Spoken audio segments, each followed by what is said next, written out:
Bienvenue dans l'émission Saveurs divines. Cette bonne nouvelle du royaume sera prêchée dans le monde entier pour servir de témoignage à toutes les nations. Alors viendra la fin. Ce pain céleste vous est présenté par Immaculée Niraneza.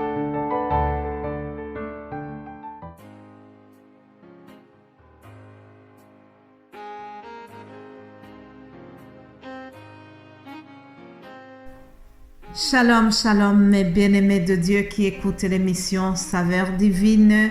Que la paix de Dieu soit avec vous. Bénissons le Seigneur ensemble qui nous donne encore une fois cette nouvelle journée. J'espère que vous allez bien là où vous vous trouvez. Je bénis le Seigneur pour le souffle de vie qu'il me donne ce matin. Si toi aussi tu as le souffle de vie, si tu as encore la santé, si tu respires, bénis l'Éternel. Alléluia. Je rends grâce à mon Dieu pour ce moment de détente que nous avons. Vous savez, une partie de la Belgique se trouve en vacances scolaires. Alors, je remercie Dieu parce que je peux profiter avec toute ma famille. Je vous souhaite aussi de pouvoir bien profiter de ces congés si jamais vous êtes en congé aussi. Que Dieu vous fasse du bien dans vos familles. Alléluia. Et partout où vous êtes les autres aussi, je pense à vous et je vous souhaite vraiment la bonté de l'Éternel. Que les bontés de Dieu se renouvellent chaque matin à chacun de vous, à chaque personne qui écoute ces messages de saveurs divines, à toi qui es édifié par la parole de Dieu, à toi qui partages ces messages. Vraiment, que la bonté de l'Éternel se manifeste sur toi. Alléluia. Hier, je vous ai parlé de la promesse de protection. Comme vous savez, depuis lundi, il y a un nouveau thème qui nous parle des promesses de Dieu. Il y a des promesses qui sont données dans le cadre général et il y a aussi des promesses qui sont données aux individus d'une manière personnalisée. En parlant de la protection divine, j'ai voulu vous partager encore ces quelques mots du psaume 91. Le psaume 91 qui nous parle aussi de la protection divine. Après cela, je verrai aussi autre chose. Mais permettez-moi de vous lire ce psaume 91.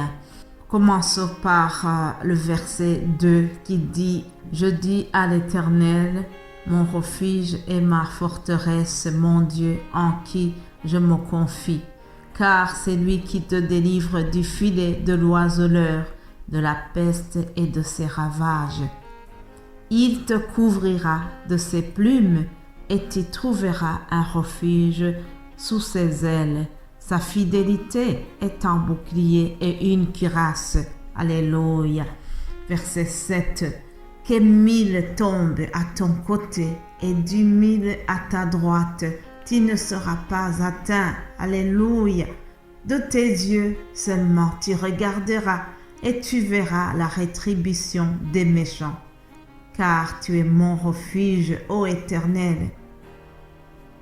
Tu fais du Très-Haut ta retraite. Aucun malheur ne t'arrivera, aucun fléau n'approchera de ta tente. Car il ordonnera à ses anges de te garder dans toutes ses voies. Alléluia. Ça, c'est la parole de Dieu, mes amis. Je prie que Dieu ordonne à ses anges de te garder dans toutes tes voies.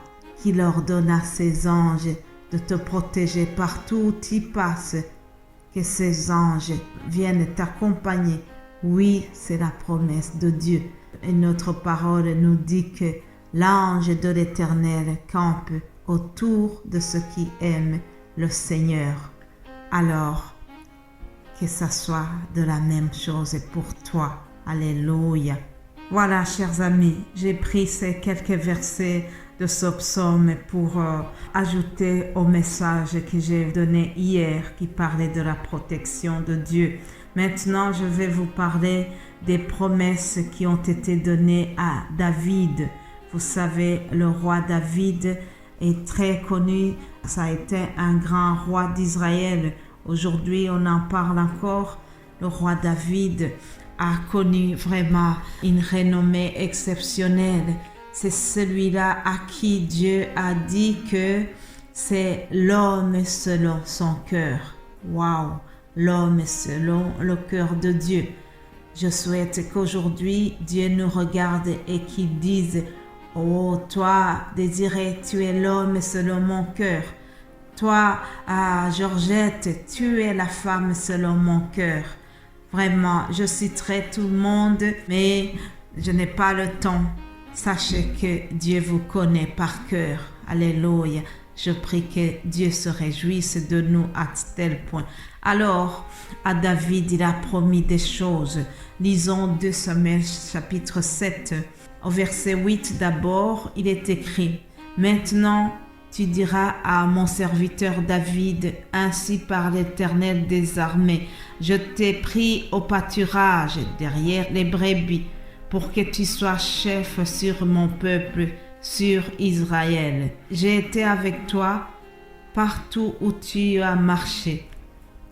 J'ai exterminé tous tes ennemis devant toi et j'ai rendu ton nom grand comme le nom des grands qui sont sur la terre. Alors je vais au verset 12 et c'est là que nous voyons vraiment de très belles promesses que l'Éternel donne à David.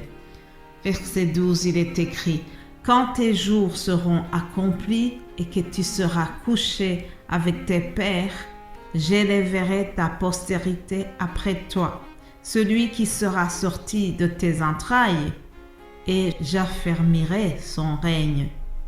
Ce sera lui qui bâtira une maison à mon nom, et j'affermirai pour toujours le trône de son royaume. Je serai pour lui un père et il sera pour moi un fils. S'il fait le mal, je le châtierai avec la verge des hommes et avec les coups des enfants des hommes. Mais ma grâce ne se retirera point de lui, comme je l'ai retiré de Saül, que j'ai rejeté devant moi. Ta maison et ton règne seront pour toujours assurés. Alléluia. Retiens ceci. Ta maison et ton règne seront pour toujours assurés. Ton trône sera pour toujours affermi. Waouh, quelle belle promesse. David a reçu vraiment la faveur de Dieu et ce qu'il lui a promis a été réalisé parce que notre Dieu est fidèle, notre Dieu tient promesse. Lorsqu'il dit la chose, elle arrive. Quand il ordonne, la chose existe. Alléluia. Mes bien-aimés de Dieu, le verset 8 à 11 nous donne des choses qui se sont réalisées pendant que David existait déjà.